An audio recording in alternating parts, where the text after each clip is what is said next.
Our big story. It's been a week almost. The fate of Flight 370 remains unknown. We have new information tonight. Barbara Starr is live at the Pentagon with the latest. Barbara, what do you know? Well, good evening, Piers. A senior U.S. official now telling CNN exactly what you said. There is a strong likelihood that the flight is at the bottom of the Indian Ocean. Why do they come to this conclusion? Well, the Malaysians have now given the U.S. in the last 24 hours some access to key data, essentially pings from the airplane as it flew 4 to 5 hours out over the Indian Ocean to satellites. The U.S. has analyzed all of that and now concludes that it did fly over the Indian Ocean. Basically, these pings match the airframe, the type of engines that was this flight, and there is no correlating transponder information. And as we know now, the transponder, for some reason, was turned off, stopped working. So they have a flight out over the Indian Ocean, correlates to this exact type of airplane with no transponder. They believe that's where the flight has come to rest. Piers?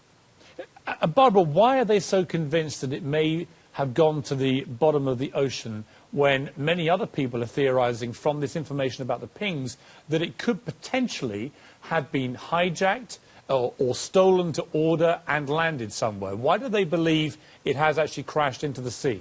Well, I think there's a couple of questions here. One is, what caused the plane to disappear, if you will? Was it a deliberate act? Was it sabotage? Was it espionage?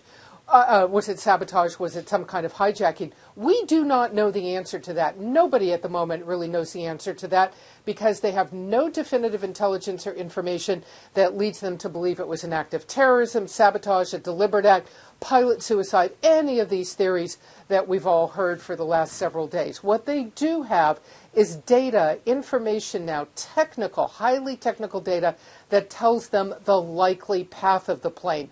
In other words, where it is, not why and how it exactly got there. There is also a very key radar blip, if you will, from the Malaysians that showed the plane turning around. Instead of heading to China, to heading off the west coast of the Malay Peninsula. That was one of their first indications. Now they have the correlating other satellite data.